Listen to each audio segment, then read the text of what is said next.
Hey guys, Professor Sweeting here. In the last lecture, we introduced identification numbers and number schemes. We talked about how these sequences of digits can be used for more than just providing numeric labels for objects, specifically how they can be designed to include characteristic information about the object they refer to. As a specific example, we had talked about VIN numbers and how different parts of the VIN number represent different information about the vehicle they refer to. We had seen that the VIN number includes information such as the make and model of the vehicle, its country of manufacture, its chassis type, and much more. So this was accomplished via a number scheme, which was just a set of design rules for ID numbers, right? And it's decided on, these rules are decided on by the company that's going to be, or organization that's going to be using these numbers. So they kind of specially design these numbers for their particular situation. So we discussed how this could greatly improve efficiency for the business or organization using them and helping to compactify and organize data. This is because you can incorporate maybe, not just maybe, you can incorporate different information about the object along with this unique identifying information, right? So that way, instead of just, having these ID numbers that don't mean anything and passing those around, like in reference to an object, say, for example, if you just gave every car a randomized sequence of digits to refer to, right? Then say if you wanted additional information about the vehicle, right? Say, you were contacting different insurance companies with, about, maybe trying to find a quote for auto insurance, then you wouldn't have to just provide them this number, right? And then all of the other information about your car separately. You just give them the number, and all of that information is already included in that number, right? And is already transmitted when you transmit that number. So it just kind of bundles together identifying information with, maybe other information about the thing being identified. And lastly, we looked at a few examples of well-known identification numbers and their underlying schemes, remarking the presence of one particular digit in some called the check digit. These check digits can, under certain circumstances, help detect and correct errors in the transmission of an identification number, which is just a further testament to the benefits of a well-designed number scheme. In this video, and for the rest of our discussion of identification numbers, we will be looking at these check digits. So, check digits, as mentioned, are just special digits within identification numbers. Usually they're the last digit, but they can appear anywhere the designer of the scheme wants. So for credit cards, UPC codes, ISBN numbers, they're always the last digit. But, to the contrary of that rule, we have VIN numbers, which have their check digits somewhere in between. So there may be a design reason for where it appears, and it doesn't necessarily have to be anywhere. And, you may not even necessarily need a check digit at all, right? If the person designing their number system doesn't think that that's necessary, right? So they may not include one.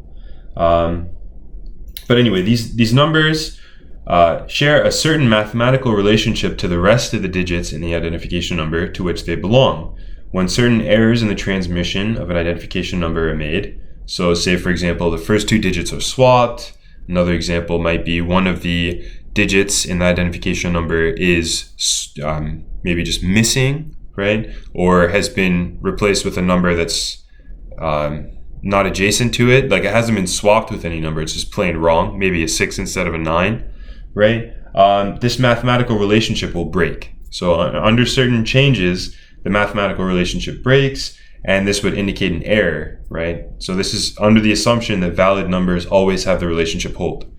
So if you get a number and you check it against your scheme and it doesn't hold, then you know it's not valid, because valid numbers as part of your scheme should have that mathematical relationship hold between the check digit and the rest of the digits in the number. All right, so the different types of mathematical relationships that can be defined are called check digit schemes, and these form part of a number scheme. So for example, USPS, for their money orders, they have a scheme, a number scheme, where parts of the money order number stand for certain things, And then they also have a check digit scheme within that number scheme that's where that these money order numbers have check digits and share some certain mathematical relationship with the rest of the numbers. So this is just kind of like an aspect of the number scheme, this check digit scheme.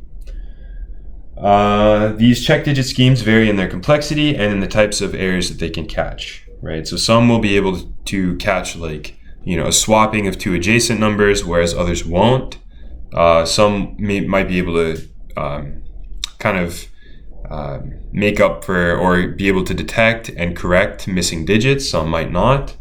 So, and perhaps these ones that are capable of catching more errors are, more complicated to compute. Some might be able to be done by hand. Others might require, special software because it has a number of calculations and that would be tedious to do by hand. So they vary, right? So we'll be going over a few check digit schemes in this video. But before we do, we need to establish an understanding of Euclidean division and modulus. All right, so when we usually refer to the result of dividing one whole number by another, we're usually talking about the decimal number produced. So for example, if we're dividing 3, the whole number 3 by the whole number 4, we're usually talking about as a result, or when we're talking about that division, the actual decimal number 0.75. However, sometimes we like to talk about division of whole numbers solely in terms of other whole numbers.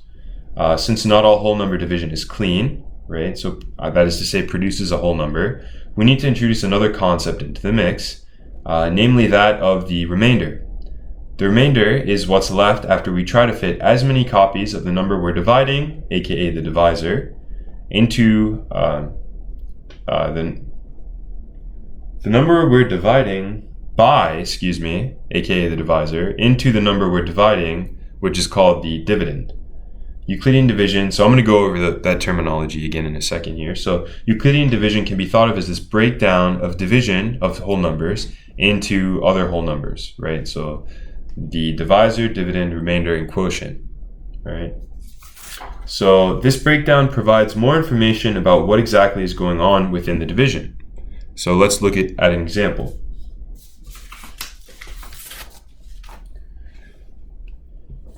So we can take a look here at maybe 17 divided by 4. All right, so if we're talking about, or 17 divided by 5. So if we're talking about 17 divided by 5, right, usually we mean the decimal 3.4. Okay, but in Euclidean division, we want to express this division not as a number, but as kind of an equation, right, involving 4 numbers, okay? All right, and each of these numbers in this equation are going to be whole numbers. So this first number is the dividend. That's the number being divided. This is the divisor, which is what we're dividing by. And then the quotient is how much, right, is the closest whole multiple of the divisor that fits in the dividend. And then the remainder is what's left. All right, so the result of Euclidean division are these two numbers, the quotient and the remainder, right? So that helps us describe in its entirety the division of one number by another, okay? All right, so what's the process for finding the quotient and the remainder? Well, we just try to divide we try to divide the divisor into the dividend. It's going to sound funny, these terms, divisor, dividend, but just there's a general idea that I want you guys to understand and that I'll get at and make clear, but only after I've used the terminology to try to and explain it. All right, so we try to divide the divisor into the dividend as much as possible, right? We find multiples of the divisor that fit within the dividend, all right? So the largest multiple of 4 that fits in 17 is 16, right? And the quotient that gives us 16, right, which is just that number of that number of the divisor that fits in the dividend, in this case, would be 4, right? So the quotient is 4. So 4 copies of 4 fit in the dividend. 4 copies of the divisor fit in the dividend completely, right? And no more. It's the largest, right? So if we tried to fit another copy of 4 into 17, we'd end up with 20, right? 5 times 4, and that's larger than the dividend. So the quotient is just the multiple of 4's, right? The multiple of the divisors that fit into the dividend, the max. Okay, and then the remainder, so we found the quotient. That gives us the quotient doing that. And the remainder is just what's left, right? How much smaller this is than the dividend, right?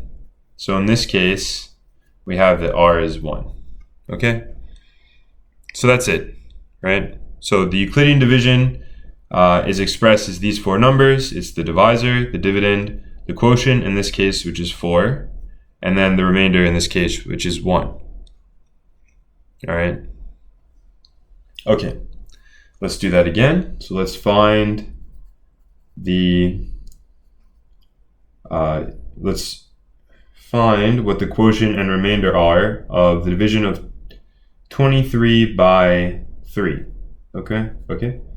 All right, so, and I'm just kind of eyeballing this. You can kind of plug it into the calculator. So another way to find the quotient is to just take the divisor, right, or the dividend, divide it by the divisor, and the whole number of that division is going to be the quotient, right? So for example, to find the quotient here of this division of 23 by 3, we divide 23 by 3, and what do we get? We get something like, so we look at 23 divided by 3, and that's going to be 7 point, let's see, that's 2.6 something, right? So 7.6 something, right? So this is going to be the quotient. Okay, the whole number there from that division. Okay, so we know that the quotient is 7, and then we want what the remainder is. So we find what's left from when we subtract the dividend by, the divisor times the quotient, and that's going to be 2. So because this is 21, so the remainder is 2. Okay, so Euclidean division again is just the breakdown of the division into this equation, these 4 whole numbers, right? Where this is the quotient, this is the remainder, right? Quotient, again, is just the maximum multiples of the divisor that fit in the dividend, and the remainder is what's left. Okay. All right. So that's Euclidean division.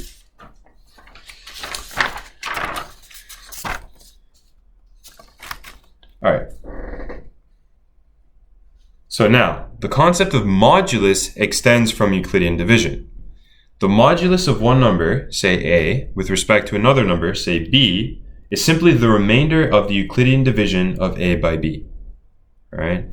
So we find the Euclidean division of a by b, right? Okay, and this remainder is how we define a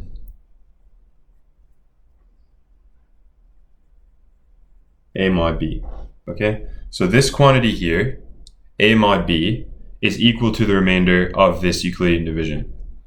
All right, so r is a mod b. So a mod b is r. So so that is modulus. So the modulus of a with respect to b is the remainder of the Euclidean division of a by b.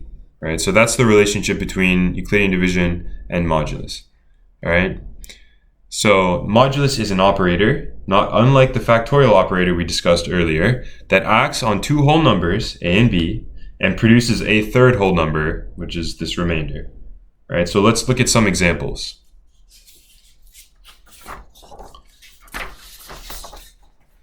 All right, so because we have examples already worked out here, actually. So because the remainder of the division of 17 by 4 is 1, the Euclidean division of 17 by 4 is 1, that lets us know that 17 mod 4 is 1. All right? Okay. And then likewise here in the second example, because we had that the remainder of the Euclidean division of 23 by 3 was 2, we have that 23 mod 2, or excuse me, mod 3 is 2. Okay? So this is kind of going backwards. We're not talking about a modulus, but we're reading what the modulus is of these two numbers from the Euclidean division. So more often, or at least what we'll see going forward, is we'll have a modulus and we want to find out what this is, right? So this is you can think of this as an operator acting on this number, on these two numbers, all right? So how do we find this out? Well, like I said, this is the remainder of the Euclidean division of this number by this number, right? So this would be the divisor, this would be the dividend, right? So we want to find R from this equation. R equals R plus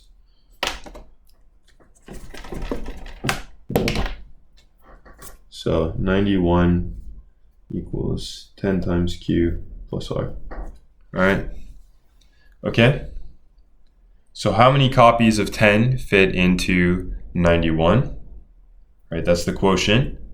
Well, we can just divide 91 by 10. We get 9.1. This whole number is the quotient. Okay. So to complete the Euclidean division, we just have to find the remainder. And the remainder is just what we get when we subtract the dividend by the quotient times the divisor, which in this case is 90. Right, so the remainder is 1.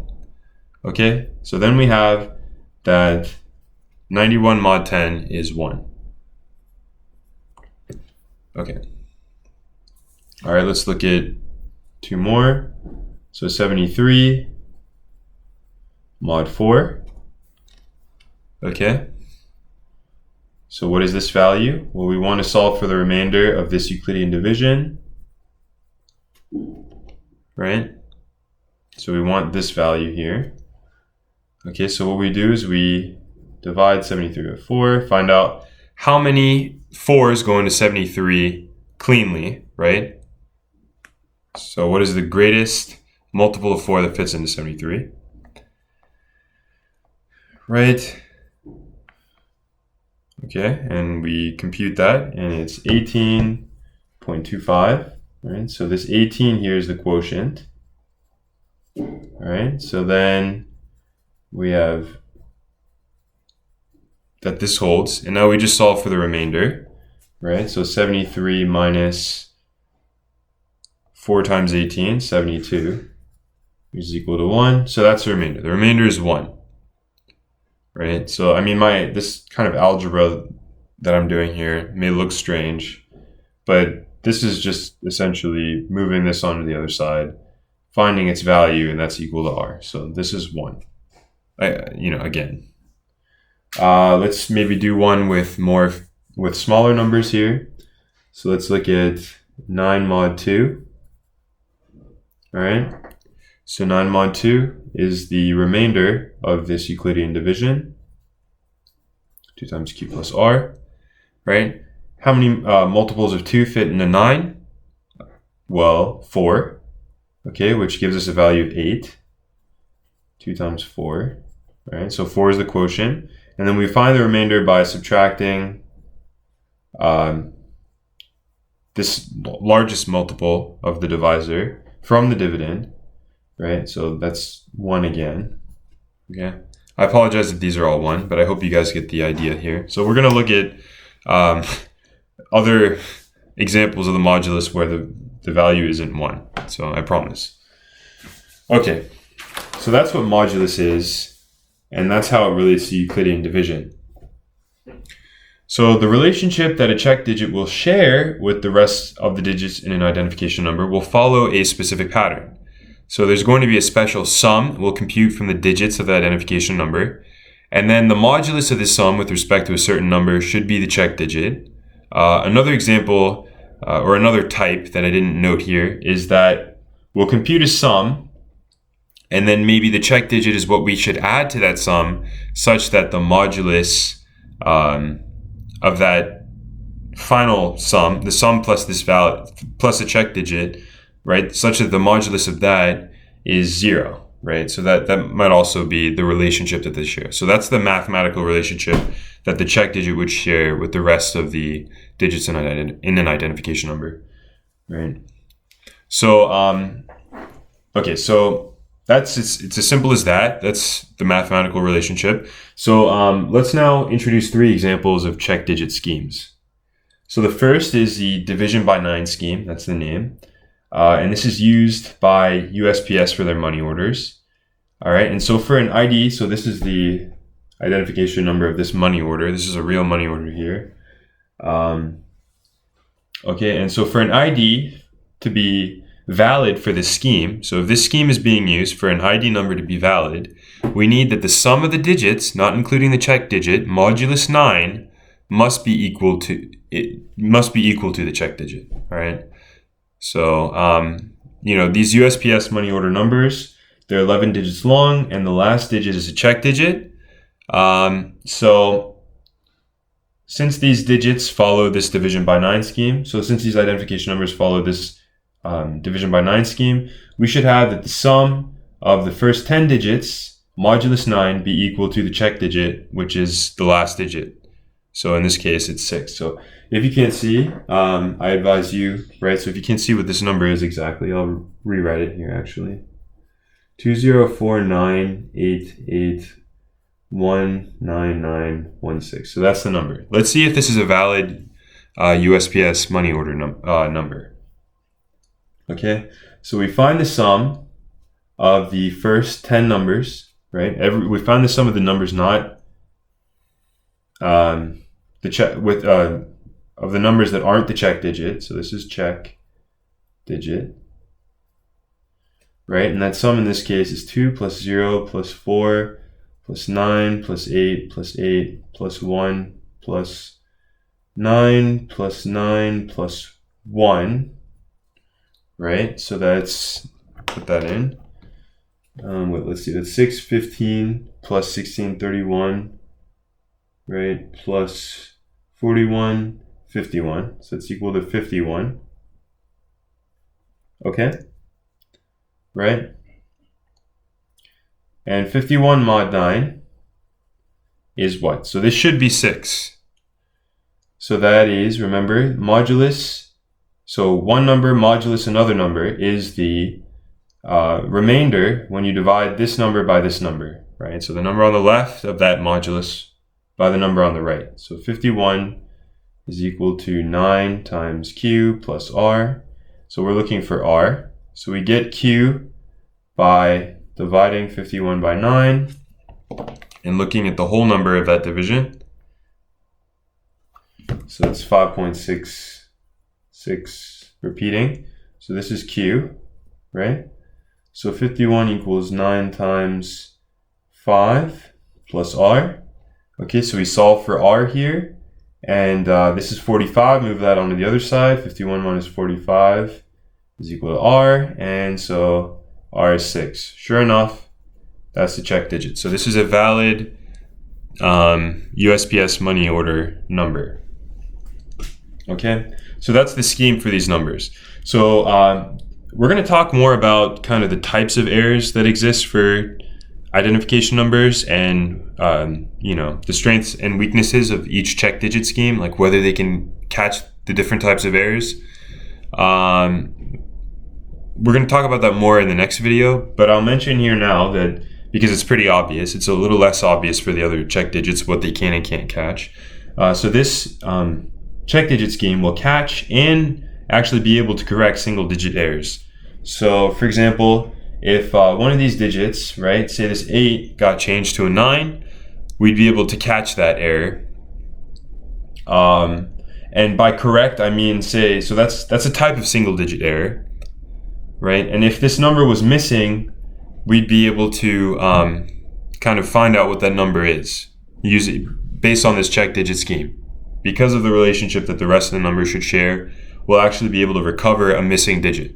So that's another type of single digit error right? And it can actually be corrected if this scheme is being followed, like within the scheme.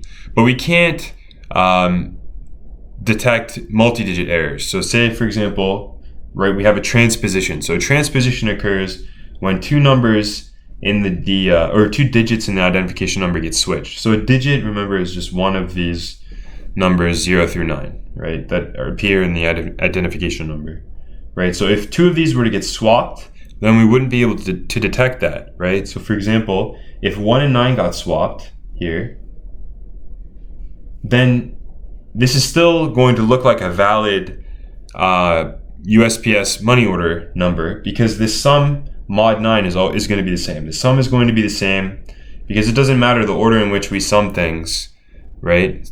Addition is associative or is commutative, so it doesn't really matter, and associative. So if these got switched, then the sum is going to be the same. The sum mod 9 is going to be the same, so that sum is still going to match with the check digit. So we wouldn't be able to detect with this check digit scheme a swapping of adjacent numbers or even numbers that aren't next to each other in the identification number. And by number, I mean digit, so single values here. All right, so that's that scheme. All right, the next scheme we're going to talk about is the 12-digit UPC schemes. So there are multiple types of UPC codes of different lengths. We're talking about the one that uses 12 digits, right? So this is a scheme that doesn't have a general name, but it's used extensively by these 12-digit UPC codes. So here, what is the mathematical relationship that the check digit shares with the rest of the identification number? Well, we compute a sum from the non-check digits, so all but the last. So the check digit is the last number in the UPC code. 1 second. Right, so the check digit here for a UPC code, 12-digit UPC code, is the last digit. Right, and so we compute a sum from all of these other digits by adding together the sum of the digits in even positions plus 3 times the sum of the digits in odd positions, right? So for a UPC code, so once we find the sum, for UPC code to be valid, the check digit must be the smallest value that when added to this sum gives a number divisible by 10. So it has modulus 10, 0. I know that's quite a mouthful, but let's explain this again using an example here. So this is a valid UPC code. Here on the end, we have the check digit. It's just like for the USPS money order numbers, the check digit is the last number. Remember, we said that's not always the case. Like, for example, for VIN numbers, it's somewhere in the middle. But anyway, so what's the mathematical relationship this check digit shares with the rest of the numbers? Well, we find a sum from the digits in odd positions and the digits in even positions. So we add, or we collect the sum of the digits in odd positions. So let's do that. So we start with, this is position 1, 2, 3, 4, 5, 6, 7, 8, 9, 10, 11. So we find the sum, right? We find the sum of the digits in odd positions. So 0 plus 6 plus 0 plus 2 plus 1 plus 5. Let's see, so 1, 6, 0, 7, 2, 1, 5, right? And then we add that. Oh, excuse me. All right, so we multiply this by 3. So these were digits in the odd position, right? And then we add to that the sum of the digits in even positions. So 3 plus 0 plus 0 plus 9 plus 4. Okay, so let's verify this. So 3, 0, 0, 9, 4. Okay, so that's 3 times 9, 14 plus 16, which is 58. Okay, so this number, right, which we found as the sum of 3 times the sum of the digits in odd positions plus the sum of the digits in even positions, right? So this 58 modulus, excuse me. right? Okay, so we found that sum. The check digit should be such that the smallest number that we add to this to get something divisible by 10, right? So let's look back, okay? So 12-digit UPC scheme, what's the relationship? We compute a sum from the non-check digits by adding together the sum of the digits in even positions plus 3 times the sum of the digits in odd positions. For a code to be valid, the check digit must be the smallest value that when added to this sum gives a number divisible by 10.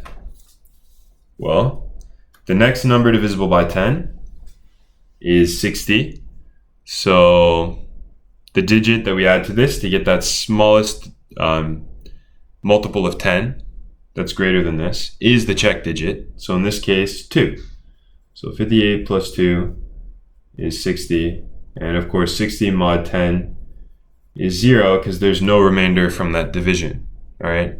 So again, the check digit is the smallest value that we can add to the sum that we get from these odd and even positions, this special sum, to end up with something divisible by 10.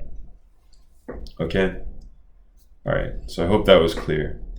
And then the last scheme that we're going to talk about is the LUN algorithm, or the LUN scheme. So this scheme is used extensively by credit card companies for credit card numbers. So here we compute a sum. So this sum is a little more complicated than the UPC scheme, or the 12-digit UPC scheme, and it's certainly more complicated than the division by 9 scheme, right?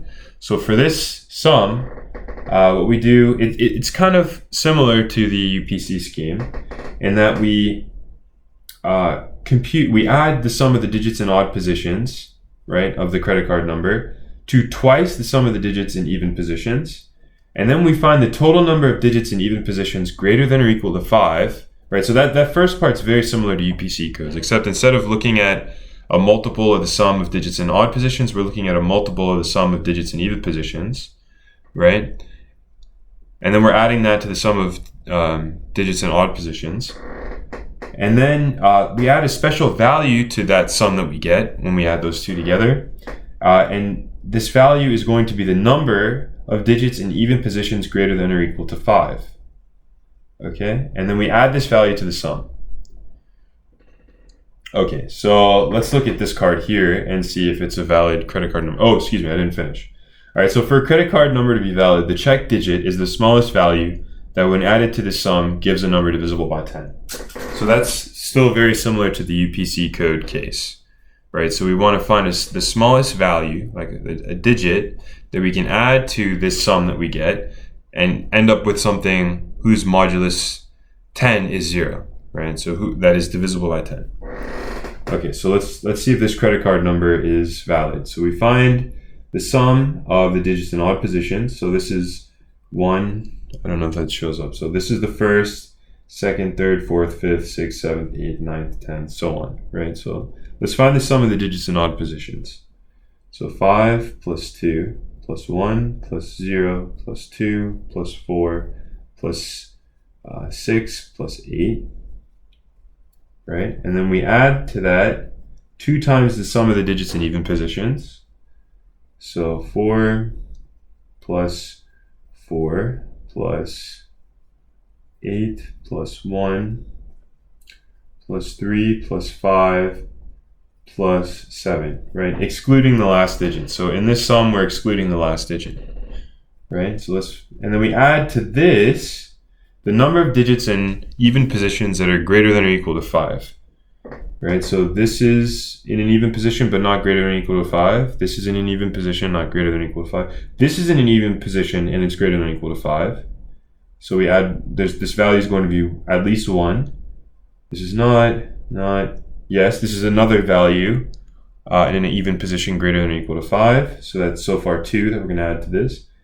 This is another digit in an even position that's greater than or equal to 5. So that's 3. So we add to this 3.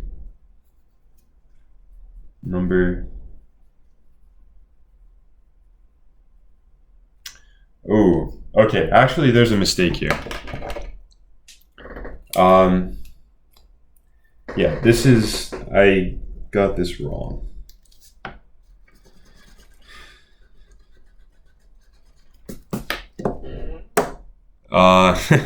Okay, so I made a slight mistake here. So in this, So this is actually